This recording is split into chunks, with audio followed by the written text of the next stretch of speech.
Hello friends, welcome to another episode of strong বং।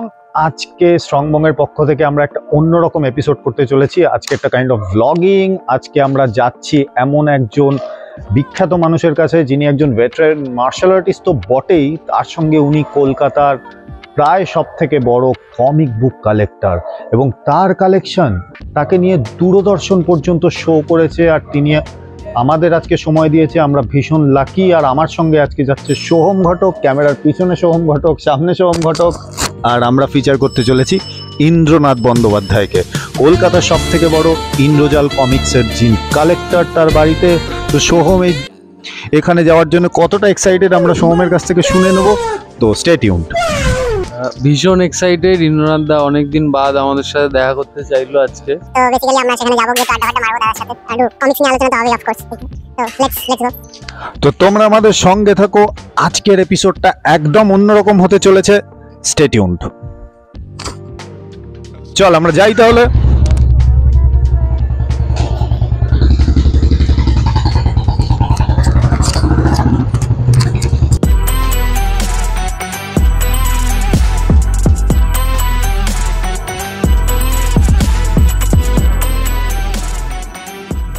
বন্ধুরা, আমরা এসে গেছি ইন্দ্রনাথ বন্দ্যোপাধ্যায়ের বাড়িতে, কলকাতার one of the best comics collector Indranath দা। ইন্দ্রনাথ দার বাড়িটা হচ্ছে এখানে।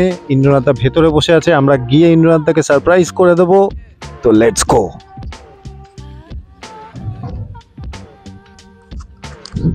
আরেকটা কথা জানিয়ে রাখি, ইন্দ্রনাথ দা শুধুমাত্র কিন্তু একজন কমিক কালেক্টর নয়, ইন্দ্রনাথ দা একজন মার্শাল আর্টিস্ট অ্যাজ ওয়েল। ইন্দ্রনাথ দার কাছে অনেক নানচাকু, 3 সেকশন স্টাফ এবং আরো অনেক ক্যারাটে সম্পর্কে অনেক কিছু আমরা জেনে নেব। Stay tuned. আরে ইন্দ্রনাথ দা, কেমন আছো? আরে ওকে, কি খবর? অনেকদিন পর। হ্যাঁ, এই তো তোমায় একটু সারপ্রাইজ করলাম আজকে এসে। তো প্রথমে এটা কি এবং এটা কি যদি একটু আমাদের সংক্ষেপে বলে দাও। এগুলো তো নানচাকু, এগুলো সবাই জানে। এগুলো স্টুডেন্টদের প্র্যাকটিস করানোর জন্য এতগুলো রাখতে হয়। মানে গোটা 4-5 নানচাকু রয়েছে আমার কাছে, এগুলো স্টুডেন্টদের জন্য। আর এটা হচ্ছে 3 সেকশন স্টাফ বা সানচাকু বলা হয়। তো এটা হচ্ছে সানচাকুর একটা মানে আর কি মিনি ভার্সন বলতে পারো। এটা ঠিক প্রফেশনাল সানচাকু নয়, এটা আর কি জাস্ট ট্রেনিং করার জন্য ঠিক আছে। বাট এখন মনে হচ্ছে যে এটা দিয়ে কাজ হচ্ছে না, এখন আর একটু ভালো জিনিস চাই। মানে এটা তো চাইনিজ উইপেন, সেটা মানে জাপানে এটা পাওয়া যায় না। এটা দেখা যাক এখন কোথা থেকে আনাতে পারি। আর তোমার ক্যারাটে জার্নিটা সম্পর্কে যদি একটু সংক্ষেপে বলো। দেখো, একটা জিনিস কি, মানে আমি কিন্তু ছোটবেলায় অনেকে যেরকম এন্টার দ্য ড্রাগন দেখে মানে আগ্রহ প্রকাশ করেছিল, মানে করেছিল কারাটে করার জন্য। আমার কিন্তু সেরকম কিছু না। আমার কিন্তু মানে জন্মের পর থেকে আমি কারাটের নামটা জানতাম, আমার ছোটো মামার কাছ থেকে খুব শুনতাম। সে এখন নেই পৃথিবীতে। তো ওইটা শোনার পর আমার ছোটোবেলা থেকেই একটা আগ্রহ ছিল যে মার্শাল আর্ট শিখব। এটা কোনো সিনেমা দেখে বা কিছু ওসব কিছু না। তো এটা তখন তো দমদমে কোনো ক্লাব ছিল না। তখন দমদমে আমি ছোটোবেলা থেকেই জানতাম একটাই ক্লাব আছে, বৈদ্যনাথ স্কুলের ভিতর রবিশঙ্কর দা শিখায়। তো ওখানেই ভর্তি হই, এবং ওই রবিশঙ্কর দা এখান থেকে চলে যাওয়ার পর ওই ক্লাবটা আস্তে আস্তে উঠে যায়। তো উঠে যাওয়ার পর তখন আমি দেখি যে কোথায় শেখা যায়। তখন আর একজন মাস্টার আমাদের এলাকায় আসেন, তার নাম হচ্ছে বরুণ দাস, এবং তার পারফরমেন্স দেখে আমি অবাক হয়ে যাই। ওরকম পারফরমেন্স কোনো মাস্টারকে আমি আগে দেখিনি। এবং তিনি যে কোনো কিক পুরো মাথার উপর স্ট্যান্ড করে দাঁড়িয়ে যাচ্ছেন ফুল স্পিডে মেরে। এবং দেখে আমি তখন, সেটা বোধহয় সালটা বোধহয় 1993 3rd জুন আমি প্রথম বরুণ স্যারের কাছে গিয়ে আমি ভর্তি হই। এবং আমি 87-এর 11 ডিসেম্বরে প্রথম কারাটাতে ভর্তি হয়েছিলাম। এবং আমি 1995-এর 28 অক্টোবর আমি ব্ল্যাক বেল্টের পরীক্ষা দিই আমাদের তখনকার গ্র্যান্ডমাস্টার রিচার্ড চুয়ের কাছে। তো এই হচ্ছে জার্নি। এখনো আমি আছি, মার্শাল আর্টে আছি। রিসেন্টলি ইন্দ্রনাথ দার সম্পাদনায় একটি বই পাবলিশ হয়েছে। কোথা থেকে পাবলিশ হয়েছে তুমি একটু বলে দাও। বুকমার্ক থেকে। জগৎ শেঠের রত্নকুঠি, বইটা আমরা একবার দেখিয়ে দেবো। এটা হচ্ছে বুকমার্ক, এবং এই বইটার কভারটায় দেখো, এটা দেখছো চকচক করছে। এটা মানে গোল্ডেন গুঁড়ো আর কি দিয়ে বিভিন্ন রকম ভাবে করা হয়েছে। বইটার পিছনে প্রচুর টাকা খরচা করা হয়েছে, এবং একটা দারুণ বুকমার্ক দেওয়া আছে। এটা হচ্ছে সম্পাদনা আমি। এখানে কৌশিক, আমার বন্ধু কৌশিক মজুমদার, ডক্টর কৌশিক মজুমদার একটা এখানে জগৎ শেঠকে নিয়ে একটা মানে তোমার একটা দারুণ লেখা দিয়েছে। এখানে দেখাই যাচ্ছে মানে বইটার ইন্টারেস্টটা আরও বাড়িয়ে দিয়েছে। জগৎ শেঠ তো সত্যিই ছিলেন। তো এই হচ্ছে সেই লেখা। এটা দেখো, তার আগে বেরিয়েছিল দস্তার আংটি, এটা সুধীন্দ্রনাথ রাহার, এবং এটা সম্পাদক আমি ইন্দ্রনাথ বন্দ্যোপাধ্যায়। আচ্ছা, তার আগে বেরিয়েছিল হচ্ছে পাতালের পথে, এটারও আমার সম্পাদনায় বেরিয়েছে। আচ্ছা, তার আগে বেরিয়েছে ভয়ের মুখোশ হরিনারায়ণ চট্টোপাধ্যায়ের, ভয়ের মুখোশ কবন্ধ বিগ্রহের কাহিনী, আর রক্তদেউল, এটাও আমার সম্পাদনায় করা। আচ্ছা, শ্রীবৈজ্ঞানিক সমগ্র, এটা সুধীন্দ্রনাথ রাহার, এবং এর মধ্যে সম্ভবত আমরা 30টি গল্প এর মধ্যে দিয়েছিলাম। 30টি গল্প। সুধীন্দ্রনাথ রাহার যত কল্পবিজ্ঞানের যা গল্প ছিল সবের মধ্যে রয়েছে আমার সম্পাদনায়। এবং আমার সম্পাদনায় প্রথম সুধীন্দ্রনাথ রাহার বই বেরোয় হচ্ছে ভয় সমগ্র। এখানে 29টি মানে দুর্দান্ত পৃথিবীর শ্রেষ্ঠ লেখকদের গল্পকে অনুদিতও করেছিলেন সুধীন্দ্রনাথ রাহা, ভাবানুবাদ বলা যায়। সেটাই এখানে সংকলিত হয়েছে এই খণ্ডে। 29টি গল্প, ফাঁসি দেওয়া চর, এবং অসাধারণ সমস্ত গল্প। আমরা এখানে ইন্দ্রনাথদার সম্পাদিত আমরা কিছু বই দেখে নিলাম, যে বইগুলো এখন প্রায় দুষ্প্রাপ্য, যেমন নিশীথ রায় সমগ্র ইন্দ্রনাথদারই সম্পাদিত, তাই তো? এবং আমি সবাইকে অনুরোধ করব, আপনারা প্লিজ বই কিনুন। আপনারা এই ধরনের যে অ্যান্টিক বইগুলো যেগুলো হারিয়ে গেছে সেগুলো আবার পুনরুদ্ধার করা হচ্ছে, আপনারা এই বইগুলো কিনুন, বইগুলো কিনে পড়ুন, বইগুলো সংগ্রহে রাখুন। আর আমরা আরও ইন্দ্রনাথদার কিছু কালেকশন এই মুহূর্তে দেখে নেব। Stay tuned. মানে এটা হচ্ছে বাংলার প্রথম কমিক্সের গোয়েন্দা হচ্ছে নিশীথ রায়। 70-এর দশকে প্রথমে আত্মপ্রকাশ, এবং এটা আমি লিখেছি এখানে যে তুষার চ্যাটার্জির কল্পিত প্রথম কমিক্সের বাংলা গোয়েন্দা হচ্ছে নিশীথ রায়। দেখো, দুটো এখানে একটা ব্যাপার আছে, মরণ ফাঁদে নিশীথ রায়, এটা বেরোয়নি। এটা ওরা অ্যাডভার্টাইজমেন্ট অব্দি করেছিল, বেরোবে, কিন্তু বেরোয়নি কোনো কারণে। আর কলরব পত্রিকাতে দেখো এখানে লেখা রয়েছে ইনকা রাজার গুপ্তধন। এটা কলরবের 1972 সালে কয়েকটা খণ্ডে বেরিয়েছিল, এবং এটা শেষ হয়েছিল। এটা পুরোটা পাওয়া যায়নি বলে আমরা বের করতে পারি, এবং কারোর কাছে যদি কলরব সেই সময় পাওয়া যায় তবে বের করতে পারবো। নিশীথ রায় সম্পর্কে তুমি আর একটু বলো। আচ্ছা, এই দেখো, নিশীথ রায়ের হচ্ছে মানে সবসময় কালো ড্রেস পরেন, এবং তার যে অ্যাসিস্ট্যান্ট সে পরে সাদা ড্রেস, এবং এই কারণে এই দুই জুড়িকে বলা হয় ব্ল্যাক অ্যান্ড হোয়াইট, মানে বিদ্যুৎ। তো এখানে এই যে চম্বল থেকে শুরু করে লস অটলান্টিস সমস্ত জায়গায় এর অবাধ বিচরণ নিশীথ রায়। এবং দেখো, এটা প্রথম গল্পটা আছে ডাকানির হাতে নিশীথ রায়। পুরো এই যে কমিক্সটা যে দেখলে, ঠিক এই কমিক্সের মাপেই কিন্তু বইটা তৈরি করা। আমরা বড়ও করিনি, ছোটও করিনি, একদম পুরো সেই মাপে তৈরি করা, যাতে তুমি পুরো অরিজিনাল গল্পের ফ্লেভারটা পাও। প্লাস এই ডাকিনীর রাত, দেখো সেকেন্ড কমিক্স এখানে আছে, দেখালাম। ডাকিনীর রাতের কিছু পাতা একদম মানে দেখা যাচ্ছিল না, এইসব জায়গা প্রচণ্ড ঝাপসা ছিল। এগুলো ফটো, এই যে ঠিক এই সিনটাই পুরো ঝাপসা হয়ে গেছে, দেখা যাচ্ছে না অন্ধকারের সিনগুলো, এই সিনগুলো, এগুলো ফটোশপে আবার মানে ভালো করে রিকভার করা হয়। বিষকন্যা, এই বইটা বুক ফার্ম থেকে বেরিয়েছে। আপনারা যারা এই বইটা বুক ফার্ম থেকে বেরিয়েছে। আপনারা যারা আমাদের চ্যানেল ফলো করছেন, যারা দেখছেন, তারা এই বইটা অবশ্যই কিনবেন। ইন্দ্রনাথদা সম্পাদিত, বুক ফার্ম থেকে পাবলিশড, বহু বিস্তৃত একটা কমিক ক্যারেক্টার নিশীথ রায়, বাংলার প্রথম কমিক বুকের গোয়েন্দা চরিত্র, যে একই সঙ্গে একজন paranormal researcher and detective as well. আপনারা ভীষণ ভীষণ এনজয় করবেন, আমি শিওর। প্লিজ কিনবেন। আর হচ্ছে এই শখের গোয়েন্দা নিশীথ রায়, লস অটলান্টিস, এই সেই গেছিল। এই পুরো টোটাল নিশীথ রায়ের পুরো সমগ্রটাই এখানে আছে। একটা গল্প আমরা পাইনি, সেটা দিতে পারি। এরপরে ইন্ট্রো আর আউটরোটা আমরা করে নেবো যাওয়ার আগে। এটা দেখো, আমাদের বুডোকানের স্টেট টুর্নামেন্ট ছিল, এটা আমাদের নিজেদের স্টাইলের টুর্নামেন্ট। তো সেখানে স্যার আমাদের প্রত্যেক ইনস্ট্রাক্টর আমরা যারা ছিলাম প্রত্যেককে এই স্মারকটা আমাদের দিয়েছে। স্যার অনেক খরচা করে এবং কষ্ট করে এই টুর্নামেন্টটা করেছেন এবার। তো এটা এইগুলোর পিছনেও স্যার অনেক খরচা করেছে। আর এটা দেখো, এটা আমাদের স্টাইলের নয়, অন্য একটি স্টাইলের থেকে আমাকে ইনভাইট করা হয়েছিল। তো সেখানে আমি ইনভাইটেশন পেয়ে গেছিলাম ওখানে ট্রেনিং করার জন্য। এটা উনি হচ্ছেন মাসানাবু সাতো, এবং ওনার থেকে ট্রেনিং করেছিলাম বলে এটা উনি দিয়েছে। তো আমরা এখানে দেখতে পাচ্ছি দাদার এই ইন্দ্রজাল কমিক্সের যে বিপুল সম্ভার, মানে 780টাই ওনার কাছে রয়েছে, এবং প্রথম সংখ্যা অলরেডি আমরা দেখেছি। তো আমার একটা প্রশ্ন আছে, দ্বিতীয় সংখ্যা থেকে আমি রেখেছি এই যে দ্বিতীয় সংখ্যা, পশুর প্রতিহিংসা। এই দ্বিতীয় সংখ্যা থেকে এখানে আসে পুরোটাই। এটা তো বেতাল। আমি দেখালাম। আচ্ছা, ইন্দ্রজাল কমিক্স তোমার কি মনে হয় রিপ্রিন্ট হওয়ার আর কোনো চান্স আছে? না না, এটার চান্স মানে খুবই কম। তার কারণ দেখো, আমার বাচ্চাই পড়ে না, আমি কি করে বলি। তার কারণ যে সময় ইন্ডিভিজুয়াল কমিক্স, কেন যে কোনো কমিক্স, সাদা কালো কমিক্সও বিক্রি হয়ে যেত। তার কারণ হচ্ছে তখন তো এন্টারটেনমেন্ট একটাই, টেলিভিশন ছিল না। টেলিভিশন তখন, এগুলো হচ্ছে 1972 সালের ঘটনা। 72, 77, 80-র দশক অব্দি আমাদের বাড়িতেই টেলিভিশন এসছে। 90-এর দশকে, 90 সালে হয়তো বাবা টেলিভিশন কিনেছে। তার আগে আমাদের এন্টারটেনমেন্ট ছিল একটাই, সেটা হচ্ছে বই। কেউ জন্মদিনে বই উপহার দিত, কমিক্স উপহার দিত। মানে তখন বই পাওয়াটা আমাদের কাছে একটা বিশাল ব্যাপার ছিল। তো এখন ব্যাপার দেখো কি, মানে টাইমস কেন ডিসিশন নিল তুলে দেওয়ার, মানে আর ওরা আর টাইমস, পুনেট কলমান অ্যান্ড কোং, ওদের থেকে আর কেন নিল না আর কি অ্যাপ্রুভাল। তার কারণ হচ্ছে এরা দেখলো যে তখন ভিডিও গেম ঢুকে গেছে অলরেডি। এটা 90-র কথা বলছি, যে এখন আর চলবে না আগের মতো। এখন ওরা সেটা বুঝতে পেরে তখন থেকেই ডিসিশনটা নিয়ে নেয়। এখন দেখো বেরোচ্ছে কিন্তু ওই রিগাল বের করছে, শক্তি কমিক্স বের করছে, কিন্তু সেল কোথায়? 100 মানে একটা সেট বেরোনোর পর 100টা ওই তিনটে করে একটা সেট বেরোচ্ছে। মানে একটা ফ্ল্যাশ গর্ডন, একটা ম্যান্ড্রেক, একটা বেতাল।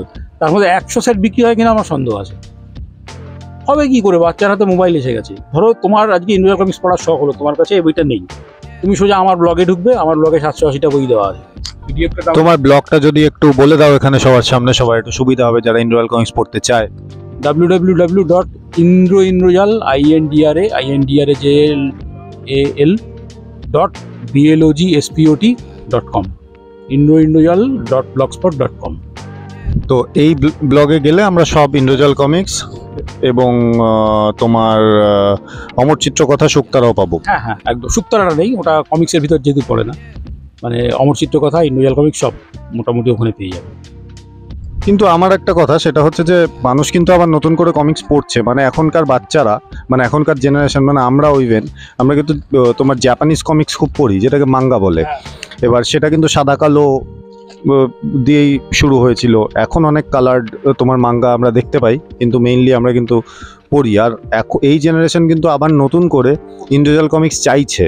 তো তোমার কি মনে হয় যে এটা কি সময় আবার ইন্ডিভিজুয়াল কমিক্সকে রিভাইভ করানোর? দেখো, এটা মানে এটা সাময়িক, কিন্তু তার কারণ হচ্ছে আমি দেখতে পাচ্ছি যে সেদিনকে একটা 7 নম্বর সংখ্যা ইন্ডিভিজুয়াল কমিক্সের মার্শাল বনদের ষড়যন্ত্র, এই বইটা দেখাচ্ছি।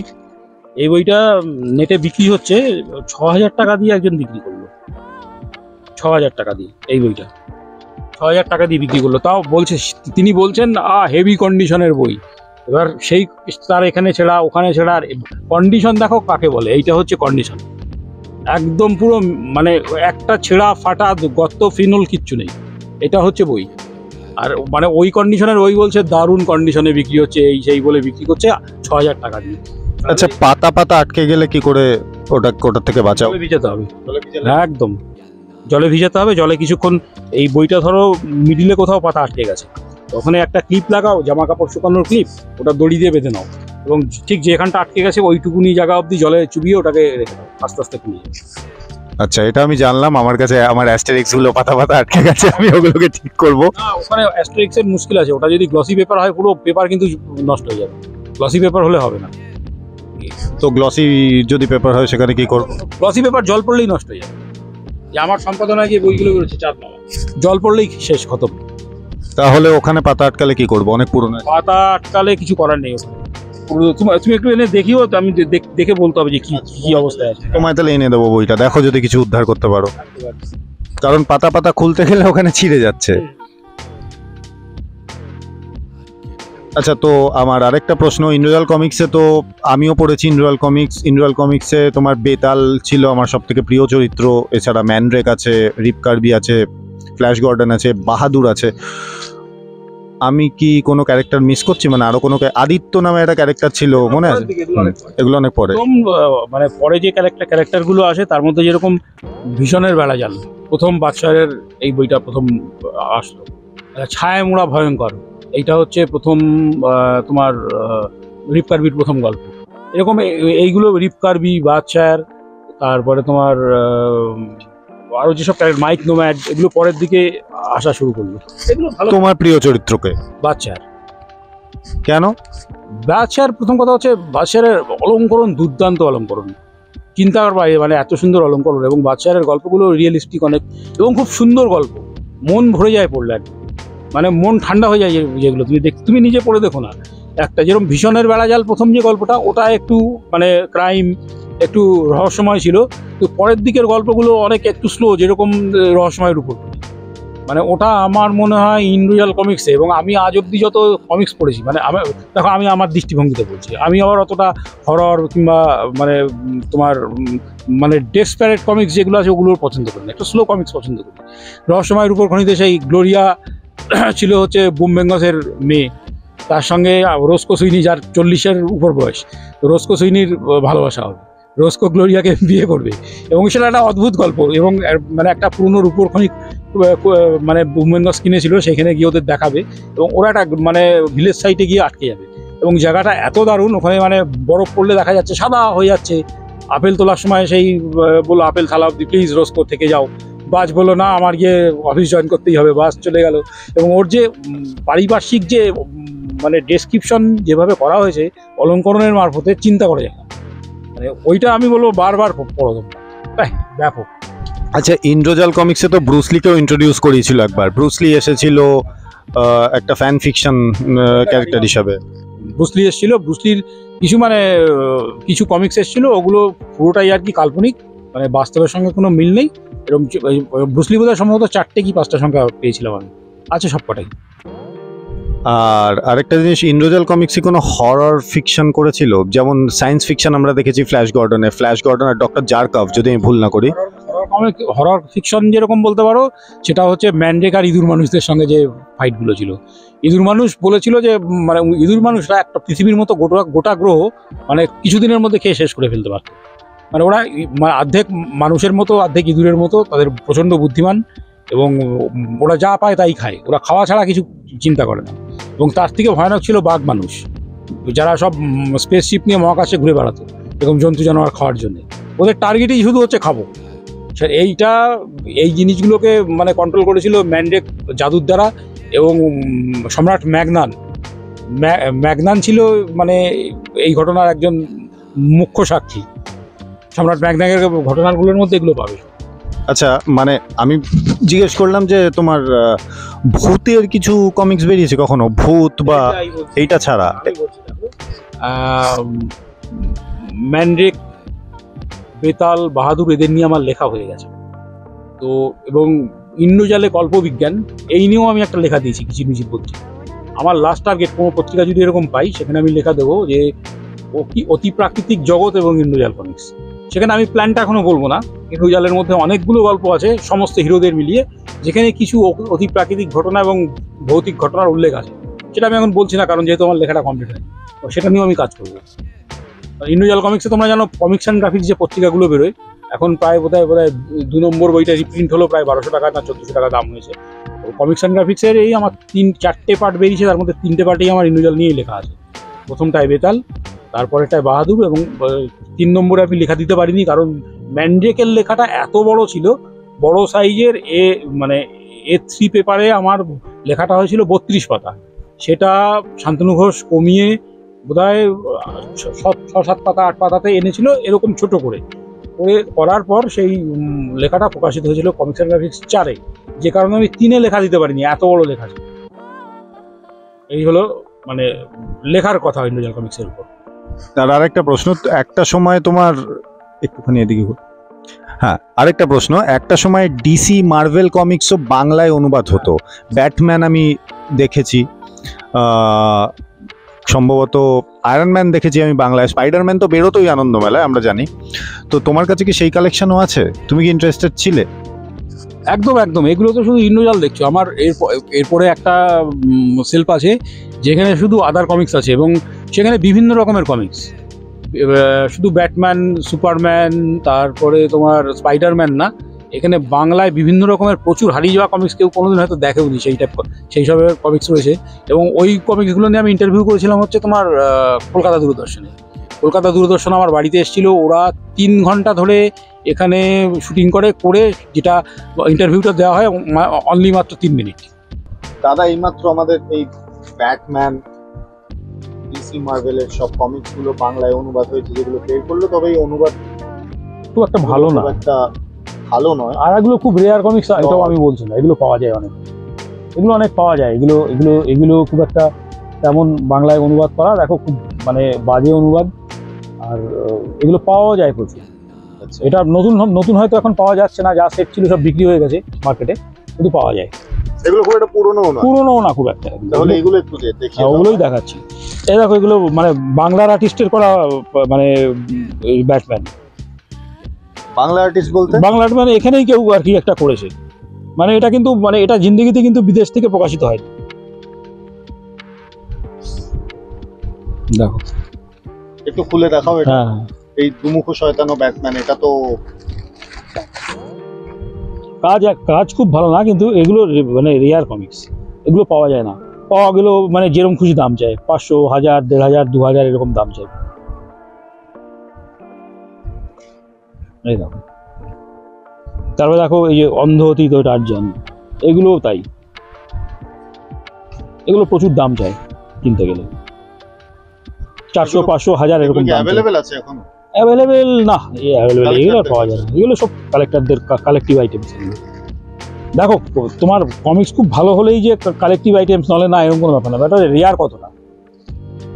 এই এগুলো rare comics, new Bengal press থেকে বের করেছিল ডাকিনী রাত। এরপরে নিশীথ রায় কি এটা? হ্যাঁ, গোয়েন্দা নিশীথ রায়, এগুলো পরে আমি আবার পরে বই করে বের করেছি। গোয়েন্দা নিশীথ রায় সাদা কালো কমিক্স হতো না?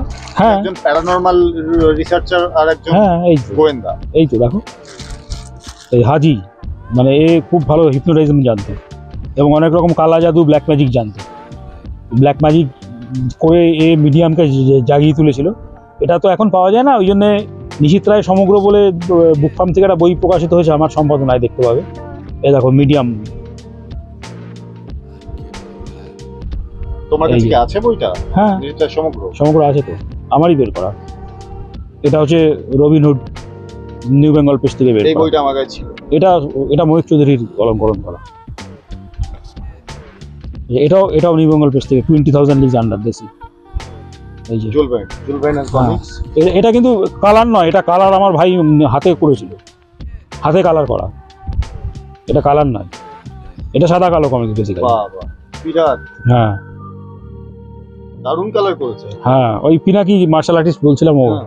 তার আগে সুস্তারা পত্রিকা বেরোতো না, তার আগে কিন্তু দেবসেতুগুটি কিন্তু বের করতো। এটা 1948 সালের ফাল্গুন, মানে 47-এর আগস্টে ভারত স্বাধীন হয়, 48-এর ফাল্গুন মানে 1354 থেকে তারা প্রথম বর্ষের প্রথম সংখ্যা প্রকাশিত শুরু হয়। দেখো এইবার কথা হচ্ছে, এর আগে সুস্তারা প্রকাশ হওয়ার একটা অ্যাডভার্টাইজমেন্ট ওদেরই একটা দেবসেতুগুটির পূজাবার্ষিকীতে বেরিয়েছিল ছাপে। ওটা পূজাবার্ষিকী বেরোতো 1932 সাল থেকে। ওখানে লেখা ছিল যে আসিতেছে সুস্তারা কবে প্রকাশ পাইবে। দাম কত ছিল? দামটা দেখো এখানে, এই দেখো, আর তার আগে দেখে নাও কভারটা কার আঁকা। এটা হচ্ছে এই প্রতুল চন্দ্র বন্দ্যোপাধ্যায়, এই সইটা দেখে বুঝতে হবে এটা প্রতুল বাবুর সই। আচ্ছা, ঠিক আছে। আর এই দামটা দেখো, ওটা তখন বোধহয় আনা নয়া পয়সা হিসাবে হিসাব ছিল। এই জায়গাটা কি লেখা রয়েছে ঠিক বুঝতে পারছি না। এই হয়তো কয়েক আনা পয়সা। হ্যাঁ হ্যাঁ হ্যাঁ, কিছু একটা হবে। আর এদের এই যে এদের এই মানে সাইনগুলো অদ্ভুত টাইপের। এই 1354 সন, দেখো সাল লেখা না, সন লেখা, ফাল্গুন, অদ্ভুত। সুস্তারা তো এখনো কি সন লেখা থাকে? না না, এখন সাল, হ্যাঁ এখন সাল। এটা শ্রী পঞ্চমী 1354, এই এত 22-এর 5 ঝমাপুকুর লেন। এখনো এখানেই অফিস আছে, এবং ওই অফিসটি মানে স্টেট গভর্নমেন্ট হেরিটেজ বলে ঘোষণা করেছে, তার কারণ বিদ্যাসাগরের যে বর্ণ পরিচয় ওখানে প্রথম ছাপা হয়েছে। ওই রূপা মজুমদার, রূপাদির মানে আর কি কথা মতো রাজ্য সরকার ওটা হেরিটেজ করেছে। এগুলো একটা করে মানে বোধহয় আঁকা ছবি থাকতো, এটাও বোধহয় প্রতুলবাবুর আঁকা, এখানে তিনি চালা সম্ভবত। এই যে দেখো, এই যে কবিশেখর কালিদাস রায়ের কবিতা, এবং কে না এখানে লিখেছেন, শ্রী হেমেন্দ্র কুমার রায়, যে প্রশান্তের আগ্নেয়দ্বীপ শুরু হচ্ছে, মানে এটা ধারাবাহিক গল্প, ধারাবাহিক উপন্যাস। ঠিক আছে, উনি এটা? হ্যাঁ, এটা ওই বই আকারও আছে আমার কাছে, আমি দেখাচ্ছি।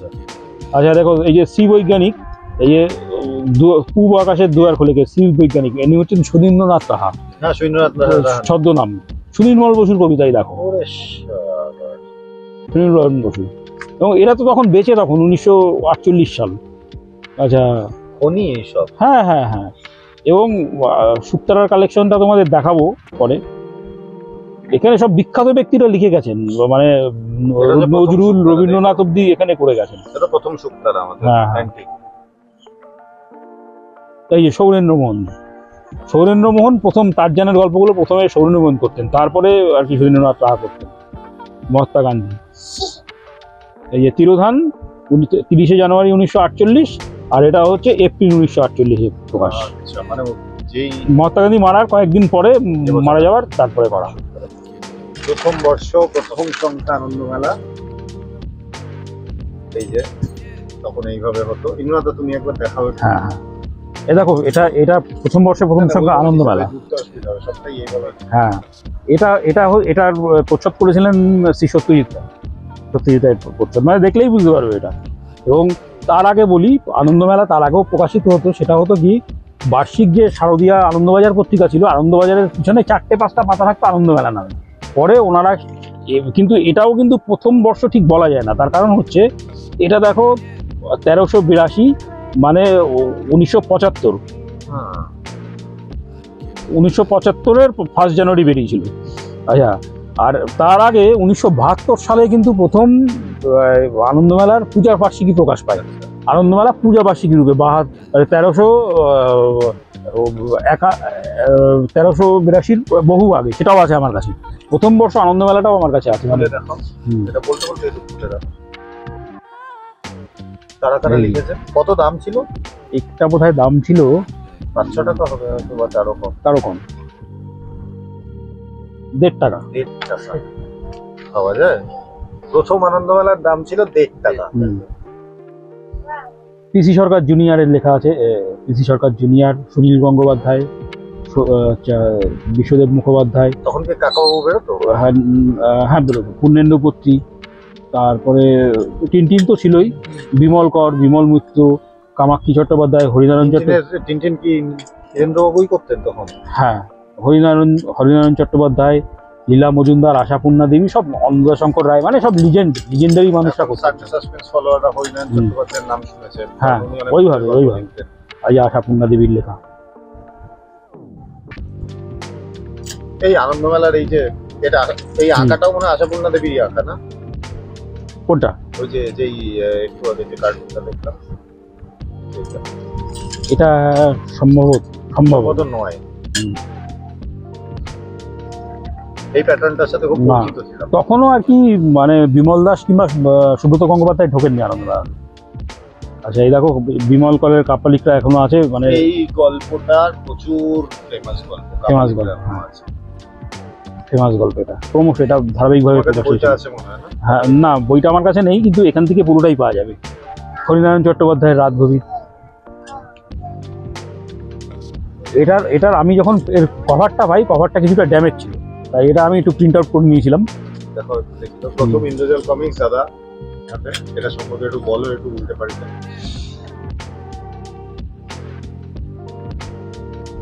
দেখো, প্রথমে ইন্দ্রজাল কমিক্সের এই যে এগুলো খুব, মানে দেখেই বুঝতে পারছো যে এখানে কিছুটা সেলোটেপও লাগানো আছে এখানে তলায়। তখন কত দাম ছিল? তখন বোধহয় 60 পয়সা মূল্য ছিল প্রথম। কুঞ্জু পিল্লের বিশ্বে ভ্রমণ, এগুলো সালে? এটা হচ্ছে 1972 সাল, লাল জাদুকরের রহস্য। মানে পাতাগুলো প্রায় মরমরে হয়ে গেছে, এই দেখতে পাচ্ছ, পাতাগুলো মরমরে হয়ে গেছে। এই বইগুলো সব 1932 সাল থেকে প্রথম প্রকাশিত হচ্ছে। প্রথম বই হচ্ছে, যেরকম ধরো ওই তোমার একটা কবিতার বই বেরিয়েছিল দেবসাহিত্য কুটিরের, তো সেইগুলো হচ্ছে সেইগুলো বেরিয়েছিল মোট 52টা। এই 52টাই আমার কাছে আছে। এই দেখো, এখানে রয়েছে অরুণাচল, তারপরে শ্যামলী, চন্দনা, এরকম সব রয়েছে আমার কাছে। সুখসারিও খুব এক সময় বেরোতো না? সুখসারি একটা সংখ্যাই বেরিয়েছিল। সুখসারি দেখাচ্ছি।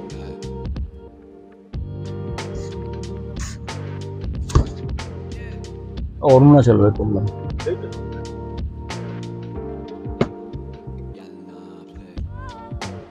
এগুলো দেবসাহিত্য কুটিরের পূজা বার্ষিকী। দেবসাহিত্য কুটিরের এগুলো 51টা না 52টা বেরিয়েছিল, সবকটা আছে প্রথম সংখ্যা থেকে, একদম 1932। দেখো এইটা যেরকম কবে বেরিয়েছে এই দেখো এখানেই দেখতে পাবে। এটা পুরো এগুলো এখন ওরা রিপ্রিন্ট করছে, বাট আমি ফার্স্ট প্রিন্ট ছাড়া কখনো কিনিনি। এটা হচ্ছে 1376 মানে 1969 না, ওরাই বের করছে 1969। হ্যাঁ, মহালয়া 1976, 1376 মানে হচ্ছে 1969, 7 বছরের ফারাক হয় 1969। ঠিক আছে, তখন মানে আমাদের জন্মানোর কোনো সিনই নেই।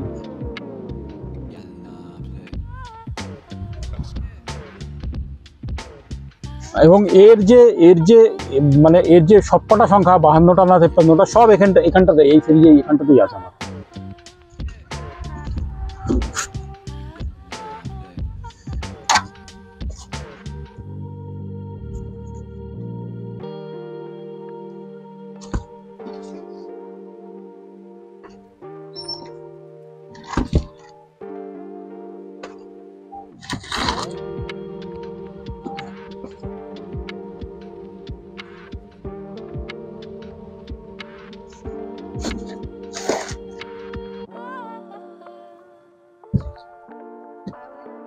হ্যাঁ, ইন্দ্রজালটা দেখতে চাও না, দেখাচ্ছি।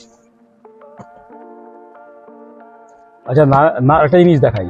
এটা হচ্ছে প্রথম বই, এই প্রথম বইতে ত্রিবেণী এখানে নারায়ণবাবু অলঙ্করণ করেছিল। এইটা হ্যাঁ প্রথম অলঙ্করণ বই। এই দেখো নারায়ণ দেবনাথ নিজের হাতে লিখে দিয়েছে ওনার সই করে। এটা শান্তনু প্রথম খুঁজে পায়। শান্তনু এই বইটা নারায়ণ দেবনাথ মহাশয়ের থেকে সই করিয়ে আমাকে গিফট করেছিল 31/5/2014। এটা শান্তনু আমাকে গিফট করেছিল বইটা। নারায়ণ দেবনাথের প্রথম বই যে লিখেছে যে আমার প্রথম অলঙ্করণের বই ত্রিবেণী, এই যে উনিই বলে দিচ্ছেন। এই দেখো সব ওনার অলঙ্করণ, এই শ্রী নারায়ণ দেবনাথ।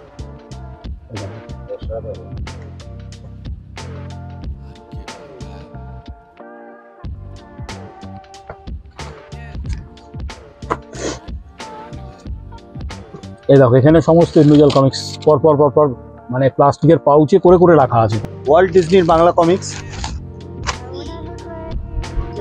এই যে জোরো আছে, এগুলো দুর্দান্ত। এর ইলাস্ট্রেশন অসাধারণ, ইলাস্ট্রেশন অসাধারণ। মানে সিরিয়াস কমিক্যাল যেগুলো যতই যাই থাকুক সব দারুণ ইলাস্ট্রেশন। এই যে জোরো, দ্য মাস্ক অফ জোরো বাংলায় বেরোতো, পাওয়া যায় এখন? আর পাওয়া যাবে না সব? না, এগুলো পাওয়া যায় না। পাওয়া গেলেও একজন বিক্রি করছিল 3000 টাকা না 2000 টাকা পিস চাচ্ছিল।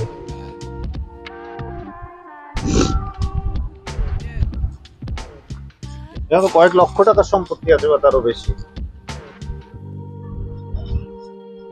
একদল কিনছে না তা না।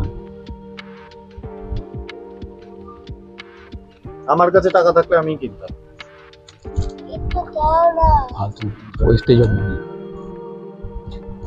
তো এতক্ষণ আমরা যে কালেকশন দেখছিলাম সেটাই শেষ নয়। তো এবার আমরা যাব ইন্দ্রনাথদার আরেকটি ঘরে, আমরা চলে আসব। আমার সঙ্গে আছে সোহম ঘটক, ক্যামেরার পিছনে আছে সোহম ঘটক, ক্যামেরার সামনে আছে সোহম ঘটক, আর আছেন লেজেন্ডারি ইন্দ্রনাথদা।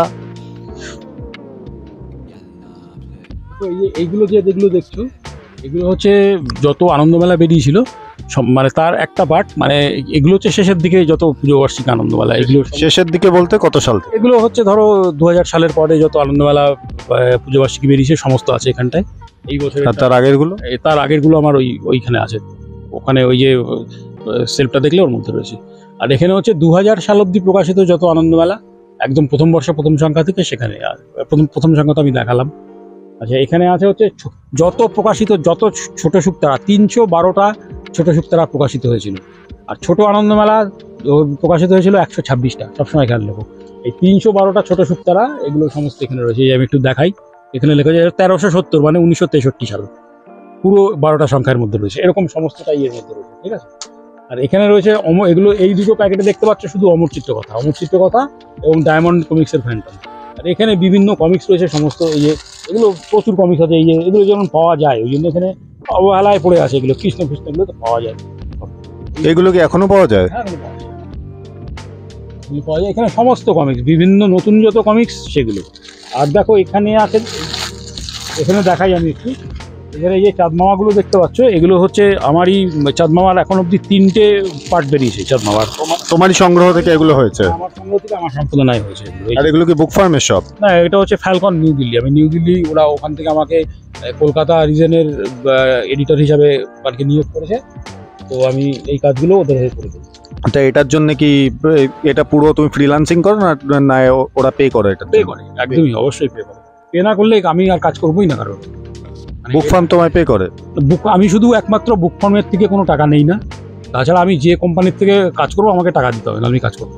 অবশ্যই। এই যে আমরা এই কালেকশন দেখতে পাচ্ছি, এই কালেকশনগুলোকে সংগ্রহে রাখার জন্য একটা লাইব্রেরি দরকার ইন্দ্রনাথদার। তো যত তাড়াতাড়ি সম্ভব সেই লাইব্রেরিটা যদি হয়ে যায় তো সবার জন্যই খুব ভালো, তারা এসে এক্সপিরিয়েন্স করতে পারবে বইগুলো। হ্যাঁ, এখান থেকে যদি জল পড়ে আমার বই নষ্ট হয়ে যায় তখন তো আমার এই ক্ষতি, এই ড্যামেজ চার্জ কে দেবে?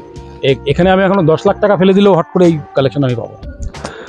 আজকের এপিসোড আপনাদের কেমন লাগলো আমাদেরকে জানান কমেন্ট বক্সে কমেন্ট করে। যদি এপিসোডটা ভালো লাগে তো শেয়ার করুন, সাবস্ক্রাইব করুন আমাদের চ্যানেল। আর ভবিষ্যতে আমাদের কাছ থেকে আর কি ধরনের কন্টেন্ট আপনারা দেখতে চান সেটাও কমেন্ট বক্সে কমেন্ট করে আমাদের জানান। অ্যান্ড সর্বোপরি stay healthy, stay strong, strong bong out.